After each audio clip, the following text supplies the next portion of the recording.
If you think getting arrested, getting caught using cocaine, or stealing from your employer will get you fired, you're probably right. But we found that's not what happens if you're a Cleveland police officer and answer to the people who work here. It was a busy July 4th weekend in 2011 when on-duty Cleveland police officer Matthew Kraska left his assigned patrol area to pick up his friend, off-duty officer Dave Mindek. The pair headed to Parma on a mission to find missing jewelry. They ended up here outside the quaint home on the corner of Wareham Drive that Tiffany Urbach shared with her fiancé Daniel Ficker and their 2 young children. They should have never been at my house that night. Earlier that day, Tiffany and Daniel were at a party at Mindek's house. Mindek accused Ficker of stealing necklaces belonging to his wife. He immediately became irate and yelling. Tiffany says Kraska grabbed Ficker. They fought. Kraska pulled out his taser. The brutal battle left Ficker with bruises all over his body. I remember seeing blood. And then a gunshot. I dropped my phone and ran to his side. Kraska fired a fatal shot into Ficker's chest. What did you say to him? That he was going to be all right and that I loved him. How hard was that? Hardest thing in my life. Internal affairs investigators concluded the officers violated numerous police department policies. They should have been fired immediately. But they weren't. The city struck a deal with the union to delay discipline until the Ficker family's lawsuit is settled. They never faced discipline. What effect does that have on the culture? Well, it has a terrible effect on the culture. Again, it says you can do these things and keep your job. Sam Walker is a police accountability expert. I want to focus on the problem of disrespectful and offensive language. He recently testified before President Obama's task force on 21st century policing and knows Cleveland well. He grew up in Cleveland Heights. What kind of police department is Cleveland? Well, it's getting pretty close to the bottom. It's an embarrassment. Most troubling, the department's inability to deal with officers like Kraska and Mindek. It means the people in the city of Cleveland are not getting good service. NewsChannel 5 investigators conducted an extensive review of CPD's disciplinary decisions during 2014.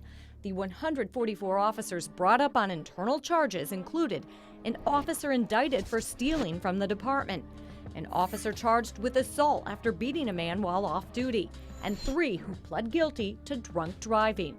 We also found 3 more officers were accused of drinking on the job. A 4th tested positive for marijuana and cocaine. Somebody with alcohol and drug history, that person should not be working as a police officer. They still are.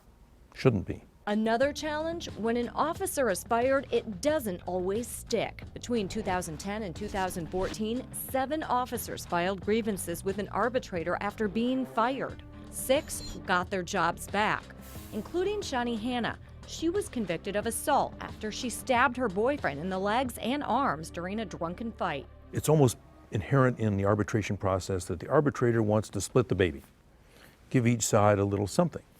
If it's a termination, that officer's going to get his or her job back. There is a need for reform. Cleveland Mayor Frank Jackson has complained about arbitration, but has defended the department in the wake of a federal investigation that identified several systemic deficiencies, including insufficient accountability. The mayor has never admitted or said that there is a pattern in practice. Well, I think the mayor's in denial. Walker says the solutions are no secret. On the West Coast, the LA Sheriff's Department uses an early intervention system to identify officers with performance problems. And on the East Coast, Washington, D.C. has an agency devoted to examining problems in their police department. But Walker says improvements will only happen if Jackson and Cleveland's leaders commit to change. It's really a historic moment, and the question is, will Cleveland seize that moment or not? It's a whole different life that I feel we're living now. Having to explain to, teachers and friends and why isn't, where's their dad, all that. It's torture. In the meantime, Tiffany avoids reading any news about Cleveland police.